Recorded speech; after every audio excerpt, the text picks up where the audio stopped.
Idinitalya ni Pangulong Duterte ang umano'y ebidensya kaugnay ng report na napunta sa New People's Army ang pondo para sa Pantawid Pamilyang Pilipino Program sa ilalim ni dating Social Welfare Secretary Judy Taguiwalo. Pero ayon sa dating kalihim, baka social media na naman ang naging basihan ng paratang. Narito ang report. Muling inungkat ni Pangulong Rodrigo Duterte sa harap ng mga bagong opisyal na nanumpa sa Malacanang ang posibilidad na napondohan ng DSWD ang New People's Army noong kalihim pa si Judy Taguiwalo. Ayon daw sa report, may ebidensyang nakita sa kampo ng mga rebelde. Kasi doon sa kampo ng NPA, may nakuha silang yung mga envelope na doon nakapasok yung pangtawid. Pero nilinaw ng Pangulo, hindi sa kanya nang galing ang report. Dumating yun sa kamay ng mga congressman sa mga, court, from military maybe. But hindi galing sa akin yun. Otherwise, I would not have reappointed her. Ang nasabing impormasyon ang isa raw sa mga posibleng dahilan kung bakit hindi nakalusot sa Commission on Appointments si Taguiwalo. Matatandaang ang makakaliwang grupo ang nagrekomenda sa dating kalihim. Pero ayon sa kanya, walang basehan ang akusasyon. Ilatnan ko na ako ng pantawid eh. Hindi ko nabasa sa social media na naman nila pinabasa kung saan ka. Pero madali ho nila alamin yan eh. Kahit sa hearing ko, wala ni isang nag-raise yan. Nagulat lang ako na may umabot na ganyan kay Presidente at na walang katotohanan. Dagdag pa ni Taguiwalo, hindi naman personal ang pag-aabot ng pera sa mga benepisyaryo at regular ang pagsusuri ng Commission on Audit.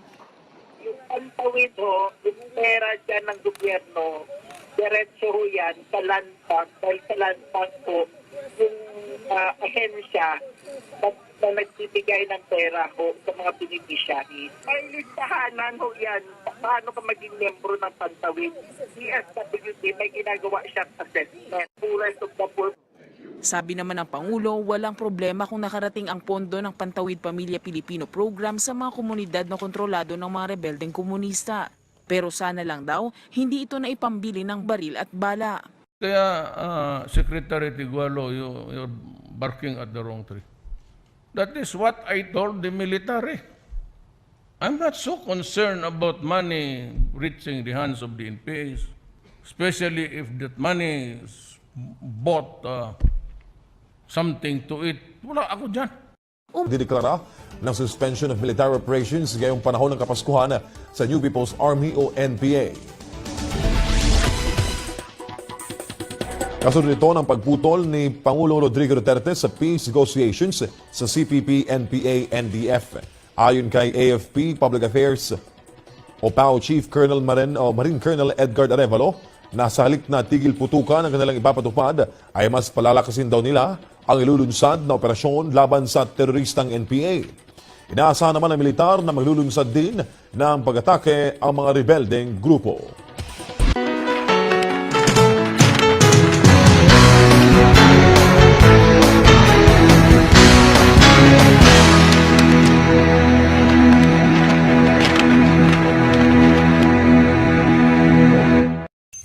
Naniniwala ang isang medical expert na walang ibang dapat sisihin sa Dengvaxia issue kundi si dating Secretary Janet Gary ng DOH. Sabi ni Dr. Anthony Liachon, noong April 2016 pa lamang ay inalerto na niya si Garin tungkol sa mga posibleng negatibong epekto ng Dengvaxia.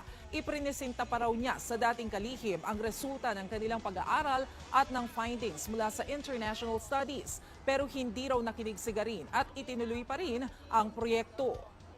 Opposition po doon, unang-una yung public safety. Kasi meron ho kami nakita doon sa pag-aaral na parang meron red alert na pagka hindi ka pa nabakunahan at nabigyan ka, baka madisgrasya ka on the third year. Yun ho yung kanilang record mismo.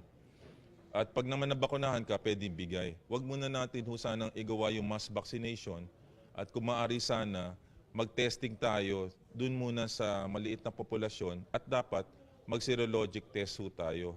Ang kaso po, medyo mahal po yung test, 1,500. So siguro dapat ang ginawa, i-scale down mo lang muna, hindi 1 million kids. Ganito rin ang pananaw ni Buhay Party List Representative Lito Atienza. Kailangan daw managot ni Garin mula sa questionableng vaccination program. Secretary Garing. She has to answer a lot of questions. Why? She persisted in buying the medicines and using them on the innocent children, especially the poor, because they went around vaccinating poor children. 700,000 of them now at risk to develop very serious problems, health problems.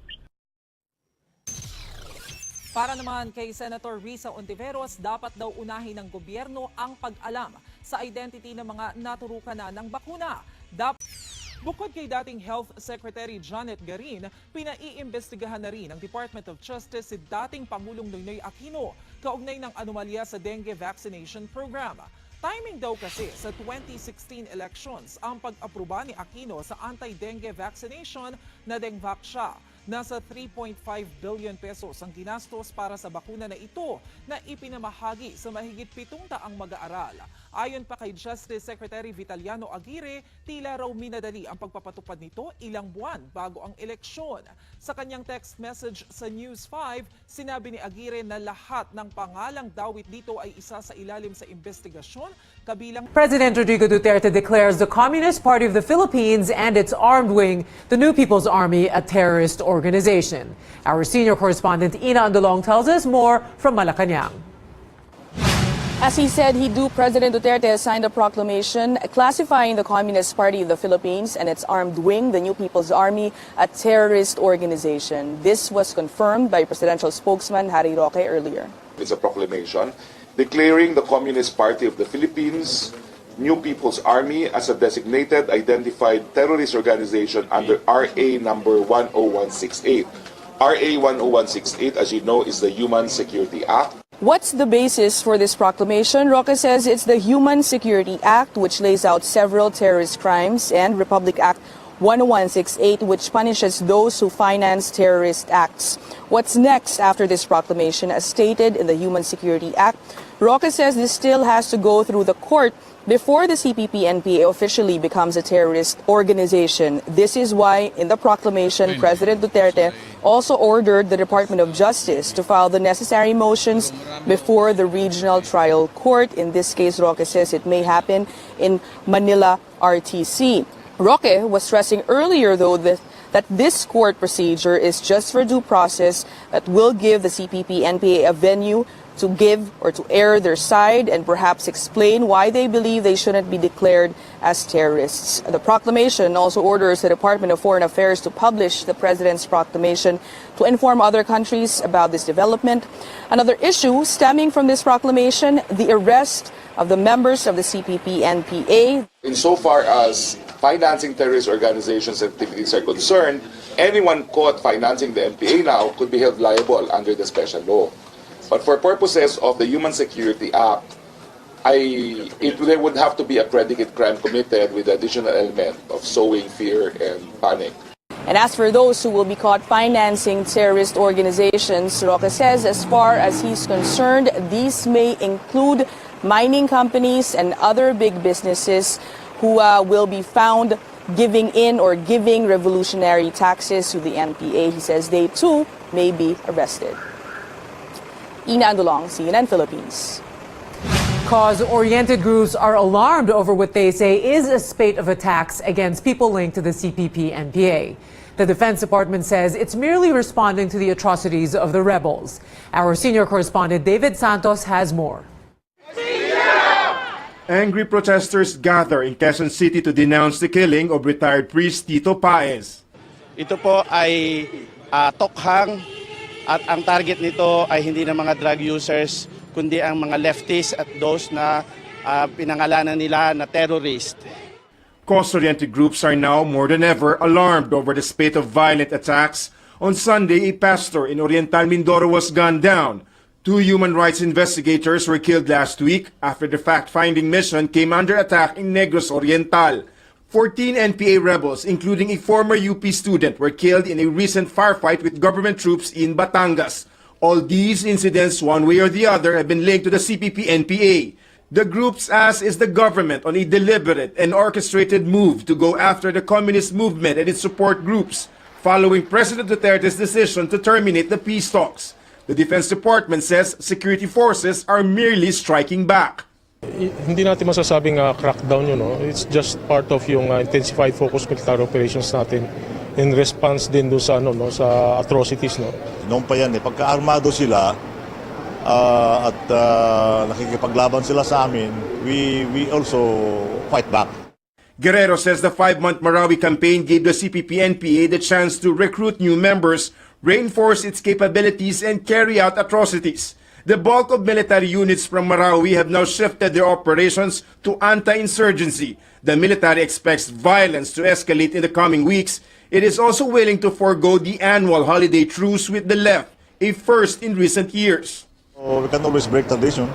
This despite pronouncements from the CPP it will consider declaring a unilateral ceasefire. Defense officials, however, find this hard to believe given the record of rebel attacks even when there is cessation of hostilities.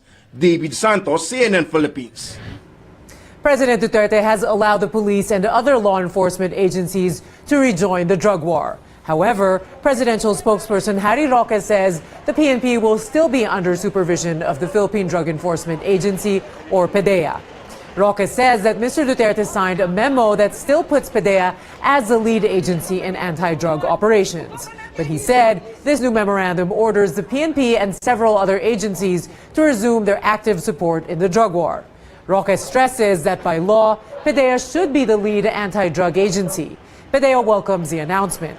The agency earlier admitted that it's undermanned, under budget, and under-equipped to handle the fight against illegal drugs. The PNP likewise supports the president's move, saying it's humbled by the recognition of its modest accomplishments in the fight against illegal drugs. The PNP says it will utilize body cameras, continue to clean up its ranks of corrupt police, and allow other sectors to witness anti-drug operations for transparency. The Food and Drug Administration orders the manufacturer of the controversial dengue vaccine to suspend the sale, distribution, and marketing of Dengvaxia.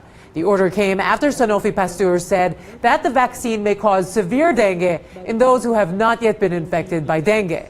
This revelation also prompted the health department to suspend its vaccination program. Sanofi officials earlier proposed to update the label of Dengvaxia based on the new finding. But with the FDA's order to pull out Dengvaxia, Sanofi says it will work with the FDA to review the implementation of the order and seek constructive and transparent dialogue. Meanwhile, senators are bent on continuing their investigation into the controversy. They ask if there was negligence on the part of the government and if the 3.5 billion peso purchase of the vaccine was done in haste. Malaman kung who are responsible, and we will also give the chance for the DOH officials of the past administration to give their side, no? Especially kung ano yung justification nila for the purchase of the Dengvaxia vaccine. Liberal Party senators called for fairness in the probe since the program was implemented during the time of President Benigno Aquino III. It's on our top story, which is President Duterte declaring the Communist Party of the Philippines and its armed wing, the New People's Army, a terrorist organization. So we'll read some of those reactions as well as your greetings coming in from around the world. Merstulin says good evening from Hong Kong. Moralista Dakshiani is watching from Singapore. Charlene Bakulan is watching in Taiwan. Arnold Takluyan is watching in Abu Dhabi. Jojo Noble watching from Washington, D.C. Aura Alberica from Hong Kong. Janet Togle watching from Egypt. Charlene Bakulan says, thanks for the latest news from Taipei. We also have Genevieve Balbalosa watching from Hong Kong. And Emmanuel Alimon watching from Bremerhaven, Germany. Fe Kunz is reacting, so the peace talks are gone. And we also have Ray Alonsagay watching from Davao City. Jorlene Cepeda says, very good mga surrenderies, good decision, mabuhay po kayo. Ragay Herth is watching from Spain. I Am Sam says, he agrees with the Duterte government. So we'll read more reactions later on and more greetings. Stay with us until the end of the show.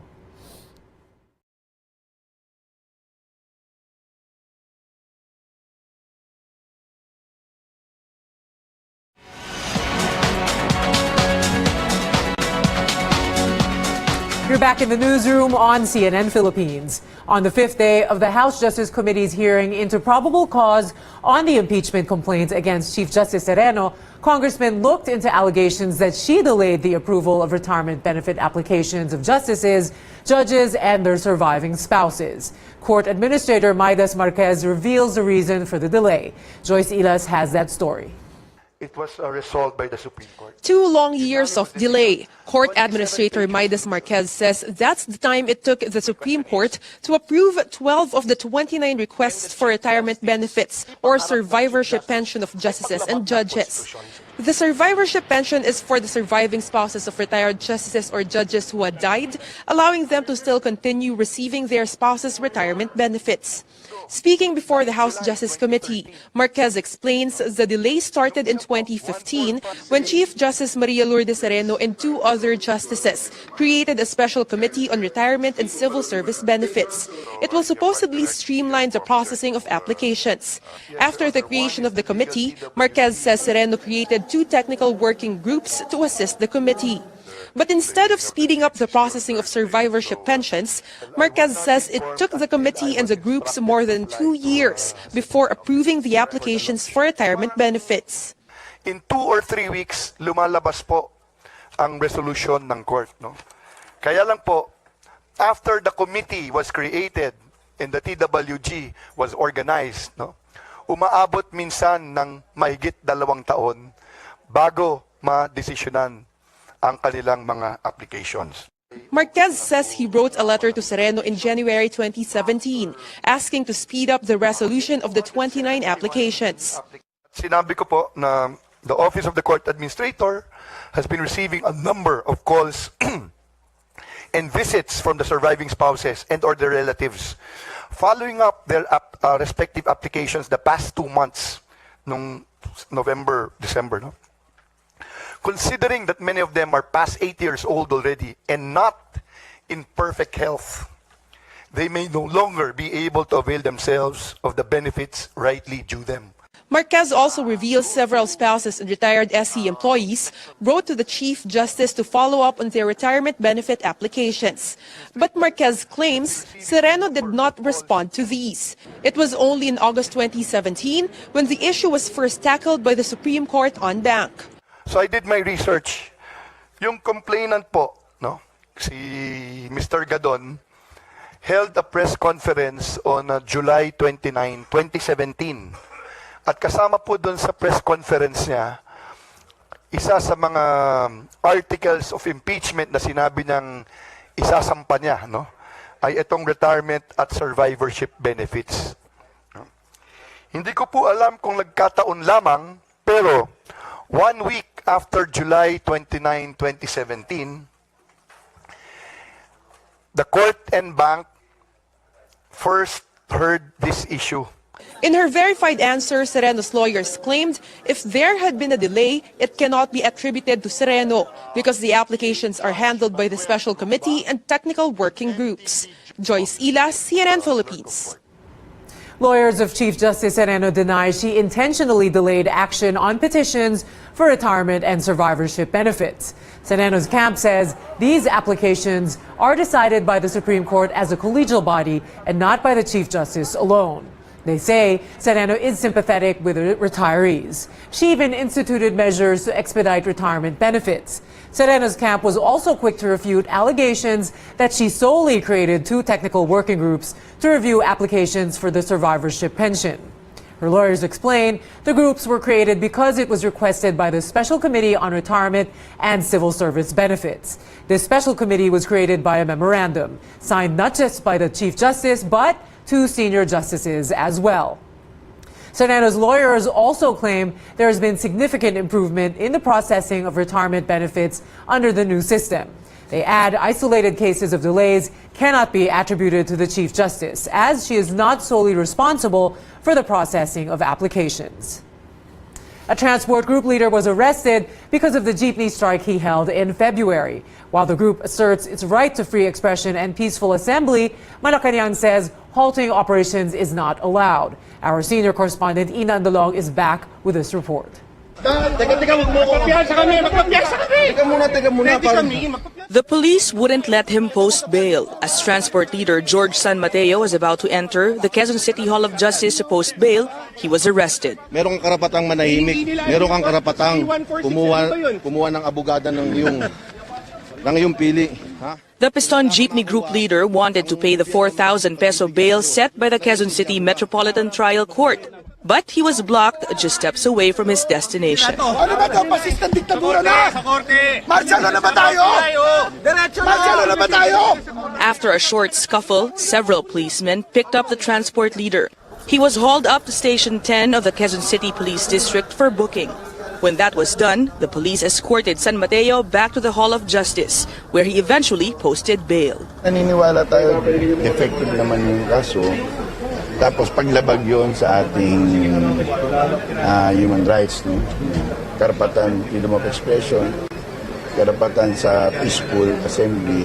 The court had ordered San Mateo's arrest for violating the public service law when he led a transport strike last February to protest the government's jeepney modernization program.